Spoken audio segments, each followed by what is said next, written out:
and welcome to the Gamers Table, Independent Edition. It is Friday, and we're reviewing Zerpang. Zerpang. That's a weird name. Yes, it is. Zombies, elves, robots, pirates, aliens, ninjas, gunslingers. It's a deluxe edition, too. A move, sort of, kind of area control, sort of take that sort of combat type game. The characters you get kind of remind me of Cosmic Encounter, where you got the different characters and they all get their own abilities, powers, and stuff, their own winning conditions and stuff like that. That's what you do. So you get your winning condition here. For the pirates is, I win when I occupy 3 of the X's around the buried treasure. Pirate. They got to read it like a pirate. That's right. I win when. I occupy 3 of the X's around the buried treasure in a triangle formation. I need all 6 in a 2-player game. So this is the buried treasure spot. This is the buried treasure spot. This is the buried treasure spot in the center.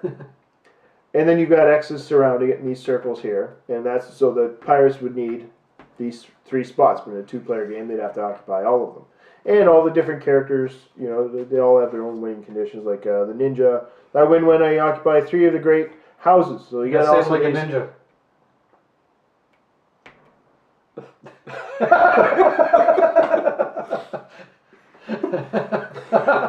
I win when I occupy 3 of the great houses. Storm Shadow from G.I. Joe. I remember that. I occupy 3 of the great houses in a triangle formation. So instead of the X's like the pirates, it's these houses on the outside here. Those are right there, right in between the home bases on the outside circle. We have large cards that show the different classes. We have a big deck of cards that are points and power cards, etc., and there's tokens in 6 colors. There's a game board and the rule book.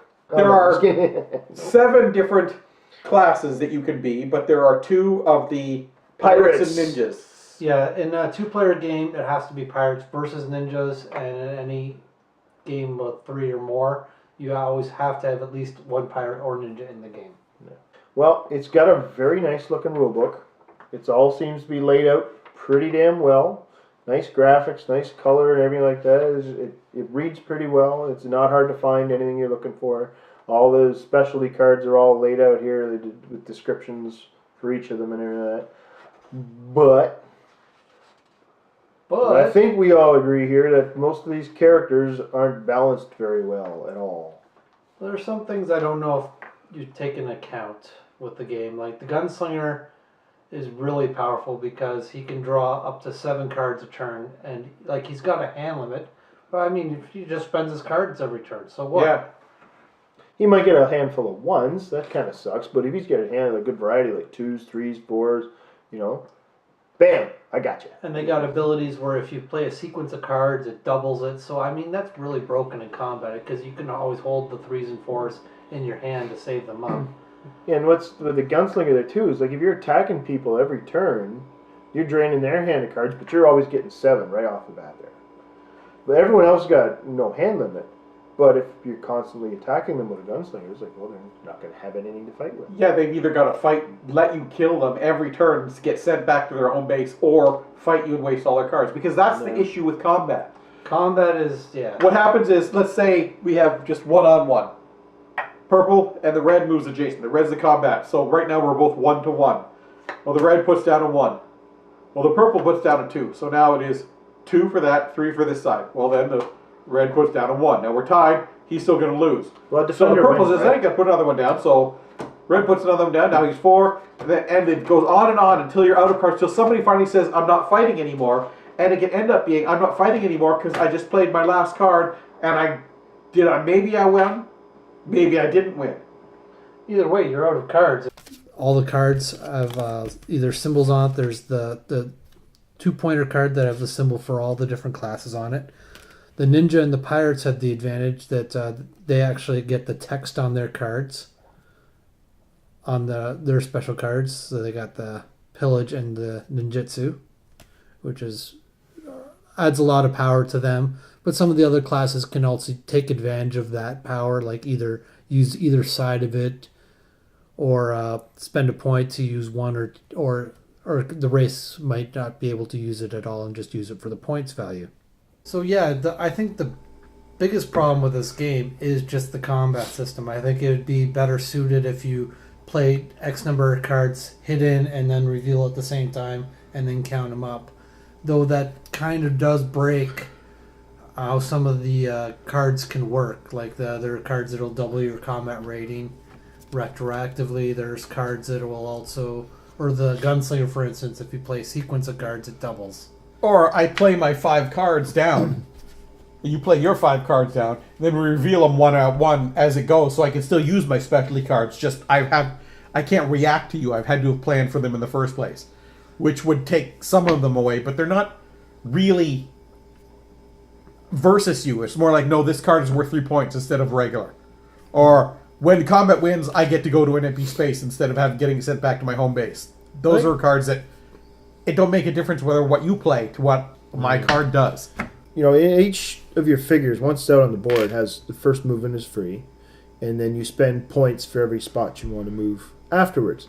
There's some definite issues with the game, and when you get familiar with the game, you'll find them and realize, okay, that doesn't seem right, or some things that you might have issues with. I think it really comes down to you can't randomly pick the people who are in the game, because there are some that don't work well with like robots and the aliens together. They don't work well together. Like it screws the aliens, screw the robots. If we get one of you guys into your last guy, you're out.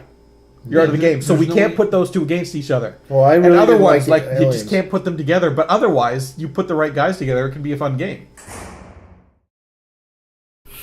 Wrapping up for Zerpang. Zerpang.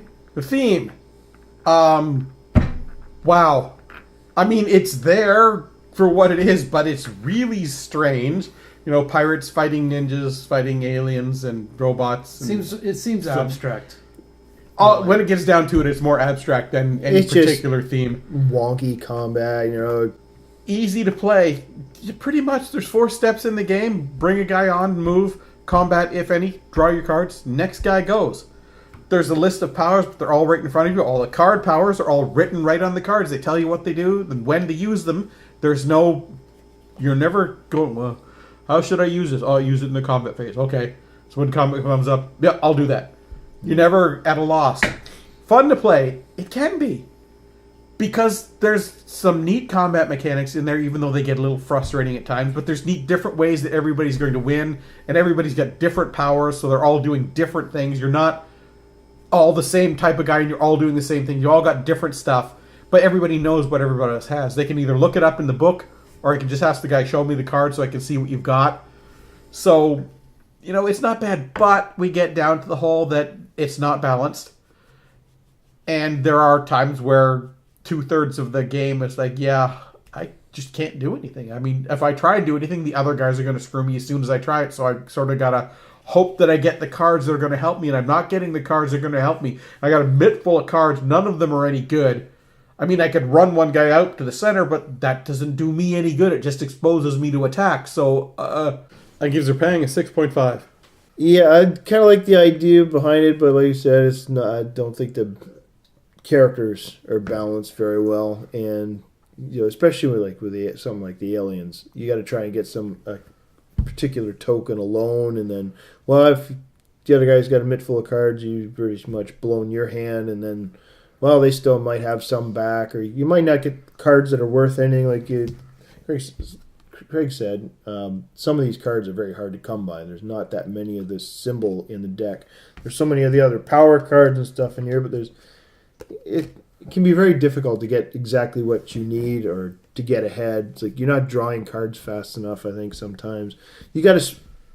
There's a kind of a catch-22 in here. It's like you got to spread out to get more cards drawn at the end of your turn, but if you're spreading yourself out, you're leaving yourself vulnerable, especially to, I guess, like the aliens or something like that. And then that might not be towards your goal either. You got to spread out to get certain points and say that's a little dangerous, and I think that's a good feature of the game, honestly. Yeah, I think it's a bit of a... If you spread out to get more resources, then you weaken because you're spread out. Yeah, I know it's hard to defend. But if you're trying to draw cards, and it's good to spread out, but if it's not going towards your goal or anything like that, it kind of hurts you too at the same time. I'm going to give it about a 6 myself. I do enjoy this game. A lot of good things going on with it, but the combat, I think, is the worst part of it. And some of the player power, or the different powers, are either a little too overpowered, or in certain situations they just don't mesh well, where one side can be just screwed totally by the other side just because of the nature of their powers and the win condition of the other. But I do enjoy it. It's a lot of fun. I think combat definitely needs some home rules or something, or some tweaking. I give Zerpang a 7. Okay, so that's it for this episode of the Gamers Table Independent Edition. No, it's been a while. So tune in next time where we review another independent game. Because that's what we do.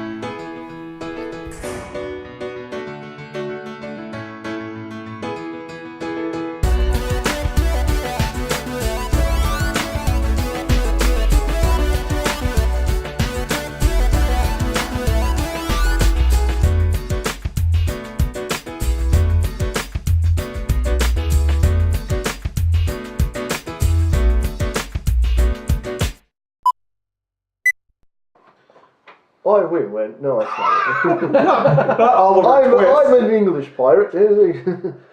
I've got manners and everything. Wait. It's definitely enjoyable. What? Because you can see on camera, you keep looking up at me and I know it's okay. It'll stand here talking to the camera. Okay. I was like, what the hell are they doing?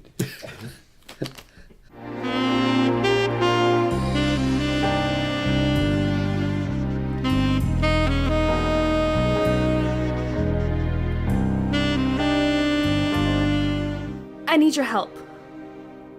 My brother. He's missing. Nah, so tell it to the cops, dollface. I have nowhere else to go. So tell me about your brother. He works at the university, doing research for several of the professors. Internet searches for strange happenings. Things of that sort. Strange happenings? What kind of strange happenings? He's heading to the apartment. Should I stop him?